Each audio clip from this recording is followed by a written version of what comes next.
আসসালামু আলাইকুম। আমি মোমেনার দিন কাল থেকে মোমেনা বলছি। আপনারা সবাই কেমন আছেন? আলহামদুলিল্লাহ, আমরাও সবাই ভালো আছি। আপনার পৃথিবীর যে যে প্রান্ত থেকে আমার ভিডিওগুলো দেখতেছেন তাদেরকে জানাই অসংখ্য অসংখ্য ধন্যবাদ। আল্লাহ আপনাদের মাঝে আমাকে হাজির করছে, তার জন্য শুকরিয়া। এখানে এক দিদি আমার হাতে একটু পিঠা খাইয়া মজা পাইছে, এখন বলছে প্লিজ দিদি আমার কিছু পিঠা বানিয়ে দাও। এখন তার একটু পিঠা বানিয়ে দিতেছে। আমার কেউ কিছু বললে আমি না করতে পারি না কখনো। তো যাই হোক, মইরাই তো থাকবো। যাই ওই দিদিরে বলছি, সে আমার পিঠাগুলো বানিয়ে দিচ্ছে। সে কতক্ষণ পরে আসবে পিঠা নিতে। দোয়া করেন পিঠাগুলো যেন সুন্দর হয়, ভালো হয়, মজা হয়। পিঠার ব্যাটারটা করা আগেও দেখাইছি, তারপর আবার বলতেছি। আমি এখানে পোলাওর চাল, কালিজিরা পোলাওর চাল নিছি, আর একটু রেগুলার ভাতের চাল, সেটা ব্লেন্ড করে নিছি। আর লবণ আর কোনো কিচ্ছু দেই নেই। তাওয়াটা তো ভালো করে গরম করে নেবেন, নিয়ে মিডিয়ামে রাখবেন। তারপরে 5 মিনিট রাখলে পিঠা আল্লাহ রহমতে হয়ে যাবে। আপনাদেরকে দেখাইতেছি পিঠা হওয়ার পরে। দেখি আমার পিঠাগুলো হয়েছে কিনা। হইলে অটোমেটিকলি ফ্রাই প্যান থেকে উঠে যাবে।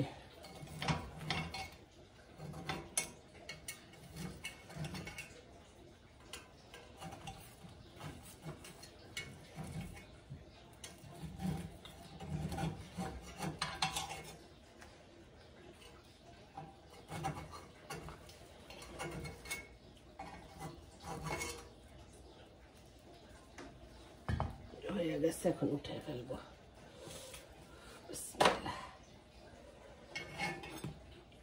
ভর্তা টর্তা দিয়ে খাইতে অনেক মজা। যারা আমার ভিডিওটা লাইক দিয়ে শুরু করছেন, আমাকে নতুন নতুন কিছু সাবস্ক্রাইব করছেন, তাদেরকে অসংখ্য অসংখ্য ধন্যবাদ। পুরাতন নতুন সব বন্ধুদেরকে অন্তরস্থল থেকে এভাবে আমার পাশে থাকেন, আমাকে উৎসাহ দিয়েন। এখন আরেকটা বেজ দিয়ে দিব। বিসমিল্লাহির রহমানির রহিম। বিসমিল্লাহ।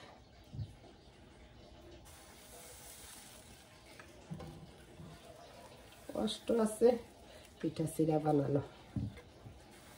এই পিঠা গরম গরম খাইতে পারলে তাইলে না মজা আরো বেশি।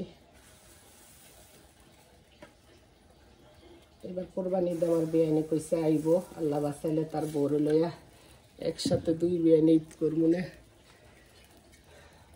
সবাইরে আমি অগ্রিম পয়লা বৈশাখে শুভেচ্ছা জানাচ্ছি।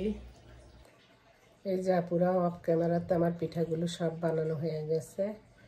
এখানে আর এই ট্রের মধ্যেও রাখছি, ঠান্ডা হইলে আমি কাবার দিব। এখন ওই দিদি আসলে নিয়ে যাবে। আর এই দেখেন আমার পোলার কাণ্ড দেখেন। সে রাত্রে 12:30 বাজে পিজা অর্ডার করছে, বুঝছেন? এখন আমি পিজা খাই না দেখে সে রাগ করছে। এত বড় পিজা আমি রোজা রাখবো, আমি কি পিজা খাই রোজা রাখবো? আবার এখন আর এমনি আমার বুকে গ্যাসের ব্যথা থাকে, থাকে, তো খাই না। ভাবছিলাম এখন রান্না বান্না করবো, পিজা আছে আছে এগুলো রান্না করা। বিকালে আবার আমার একদিনই বোনে আমাদেরকে দাওয়াত করছে, হয়তো ইফতারে আগেও যাইতে পারি বা ইফতারে পরেও যাইতে পারি। তো এই জন্য আমাকে ভাবলাম যে থাক, আজকে রান্না বান্নাও আছে, তাহলে একটু চুলার ওভেনটা ক্লিন করি। আমি চুলার ওভেনটা একটু ক্লিন করতে বসছি। কত কিছু তো কাজ করি গো বাপুরা, সব কিছু কি এমনি করে দেখাই না, কিছু অংশ বিশেষ দেখাই এমনি করে। এটা যে কিচেনের, আমি এটা দিয়ে ক্লিন করি, লাইজলের কিচেন প্রবের। পূজার মধ্যে তো ওভেন বেশি চালানো হয়েছে, তো ভাবলাম যে অবসর ঠিক করে নেই।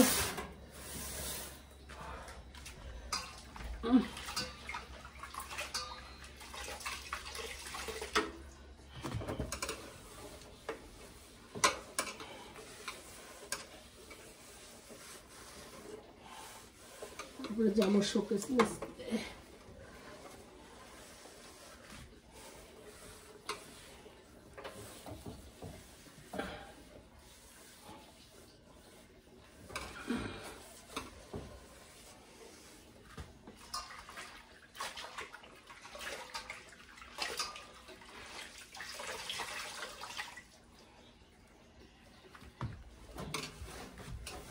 কাজটা তো সাথে করি মাঝে মধ্যে, সপ্তাহে এক এক দিন এক একটা ধরি। কোনো সময় বাথরুম ক্লিন ধরি, কোনো সময় ওভেন টোভেন ক্লিন ধরি।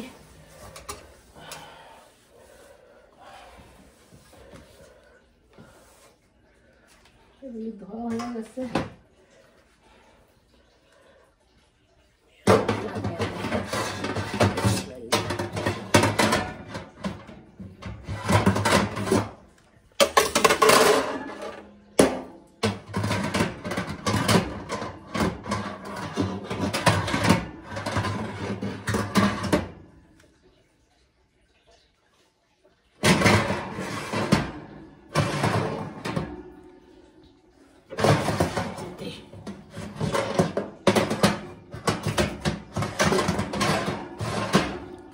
খাপ না লাগলে খবর আছে।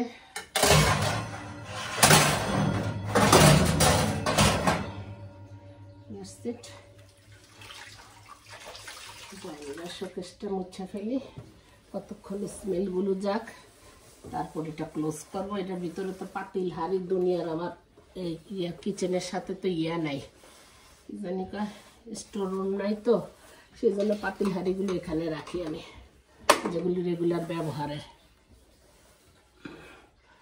এইভাবে আপনারা সবাই যার যার সুবিধা অনুযায়ী ক্লিন করে নিয়েন। এই দেখেন কেমন ময়লা পানি বের হয়েছে, আমার হাতটা কাটটা ফেলছে গা পুরা। এই দেখেন, বলবেন যে গ্লাভস করে করেন, আমি গ্লাভস করে কাজ করতেই পারি না। মনে হয় আমার বাক্সটা আমার ভিতরে থাকতে, যে গার্ডেনিং করি না আমি এমনি হাতেই করি, আমি গ্লাভস করতে পারি না। যে পোলারা গ্লাভস কিনা দেয়, যে কিচেনে আসলে যে অ্যাপ্রন উপ্রন কিনা দেয়, আমি পারি না, না পারলে তো এত লাভ নেই। সবগুলো কিচেন টাওয়ালগুলো ভিজাইয়া দিব, গরম পানি করতেছি।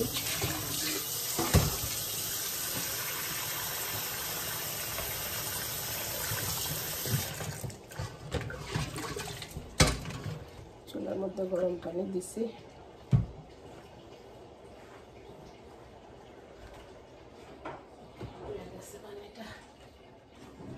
গরম পানি দিলে কি হয়, তেল কষ্টাগুলো কিচেনের মধ্যে তেল কষ্টাই তো বেশি থাকে, তাওয়ালগুলো দিয়ে দেব।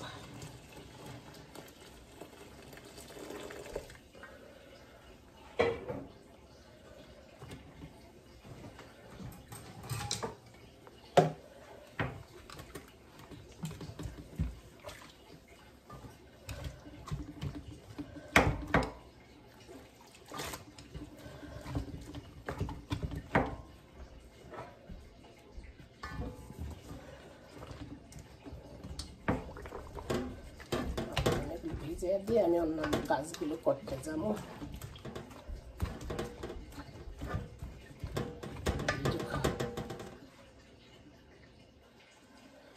যারা নতুন গৃহিণী আছেন বা অনেক ব্যাচেলার ভাইরা আছেন, তারা এইভাবে কিচেনের তাওয়ালগুলো গরম পানি কইরা তারপর ভিজিয়ে রাখবেন, দেখবেন সুন্দর করে পরিষ্কার হয়ে যাবে। আর প্রতি সপ্তাহে আমি তো এভরিডে কিচেন ক্লিন করি, তারপরে ডিপ ক্লিন যেটা কয় ওইটা ধরেন মাসে একবার 15 দিন পরে যখন সুযোগ পাই আর সোজা কথা। আর এমনি ধরেন রান্না করতে বসছি, ময়লা দেখা গেছে ক্লিন করতেছি, ওই দিক দিয়ে দেখা যাইতেছে ময়লা, ওই ক্লিন করতেছে। ওইটার তার নির্দিষ্ট কোনো সময় দিন নেই, সব তার আপনি করে দেখানো হয় না, আপনি করে জাস্ট দেওয়া হয় না অংশ বিশেষ কিছু। যাই হোক, বাকি কাজগুলো করে নেই। বিজুক কাছে পিঠা দিয়ে দিলাম, দাদা খেয়ে বলবা কেমন হয়েছে। ওকে, আর আমার সাথে থাইকো, পাশে থাইকো, ওরা খুবই ভালো, এই যে দিদির ভাই আর কিছু বলবা দাদা। ঈদ মোবারক। ওকে, থ্যাংক ইউ দাদা, তোমাদের পূজার অনেক অনেক শুভেচ্ছা রইল। ওকে, বাই। ওকে, আমি দেশে কোনো অ্যাপার্টমেন্ট বিল্ডিং আসি না, সব প্রাইভেট হাউসগুলোতেই গেছি। আজকে অ্যাপার্টমেন্ট বিল্ডিং এক বাসায়, একদিনই বোনের বাসায় দাওয়াত, ভাবলাম যাই আর আপনাদের সাথে বিদায় নেই। যদি সম্ভব হয় ভিডিও করব। আল্লাহ হাফেজ। ইংলিশে কই thank you for watching my video. আসসালামু আলাইকুম, শুভরাত্রি। যেখানে এক অ্যাপার্টমেন্ট আমাদের একদিনই বোনের বাসায় আসছি, এটা ওনার ছেলের রুম, নট ব্যাড, সুন্দর। এটা হলো মাস্টার ব্যাগ।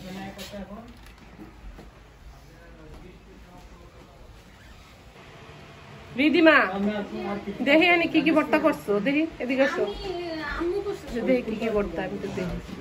পোলাও, এটা মনে হয় বেগুনের ভর্তা, মনে হয় সিমের ভর্তা, সিমের ভর্তা, ওটা মানে ব্রকলি ভর্তা ছোটটা। আচ্ছা, আর এটা এটা কলিজা বা কিছু একটা ভুনা, কলিজা ভাজি ভুনা, এটা মিক্স সবজি চিকেন রাইস দিয়ে।